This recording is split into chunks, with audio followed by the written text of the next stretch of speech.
একদিকে উচ্চ মূল্যস্ফীতি, অন্যদিকে ত্রুটিপূর্ণ ব্যবস্থাপনা, এই দুয়ে মিলে দীর্ঘদিন ধরে অস্থিতিশীল নিত্যপণ্যের বাজার।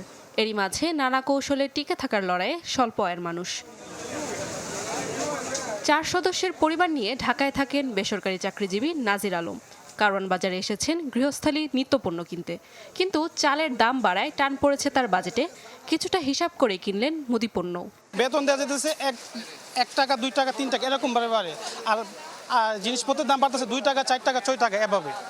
মানে জিনিসপত্রের দাম হু হু করে বাড়ছে, কিন্তু আমাদের বেতন তো আর সেভাবে বাড়তেছে না, যার জন্য আমাদের সংসার চালাতে একটু বেগ পেতে হয়েছে।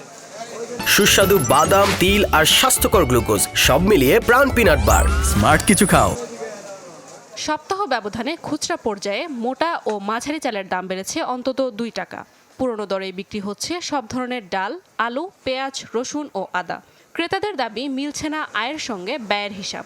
সবকিছু দাম বাড়ে, ঘর ভাড়া বাড়ে, সবকিছু বাড়ে, বেতন যখন বাড়ে না ওই টাকার মধ্যে দিয়ে আমাদের চলতে হয়, তখন জীবনযাত্রা আমার আগের চেয়ে একটু কমে, অবশ্যই কমতেছে। খাওয়ার যতটুকু দরকার অতটুকু ধরেন তো কিনতে হবে, কারণ আমার 60 দিনের মধ্যে আমার চলতে হবে। যে মিনিকেট চাল ছিল আপনার 65 আর 70, আটার চাল ছিল 55 58, এখন 62 টাকা কেজিতে 5 টাকা বাড়ছে, মোটা চালেও 5 টাকা বাড়ছে। সরবরাহ ভালো আছে, চাউলের দাম বেশি। এদিকে আবারও ঊর্ধ্বমুখী মুরগি ও ডিমের দর। এবার অজুহাত সরবরাহ সংকট, তবে আগের দরেই মিলছে গরু ও খাসির মাংস। বন্যার কারণে জীবন বাঁচাবার লাগে মনে করেন বিক্রি করে লাইছে, ওই জন্য একটু কম আছে। এখন আস্তে আস্তে পানি কমতেছে, এখন খামারগুলো খালি মুরগির ক্রাইসিস পড়তেছে।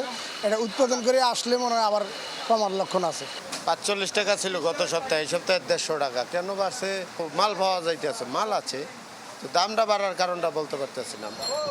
দাম ওঠানামার মধ্যে চলছে কাঁচা শাকসবজির বাজার।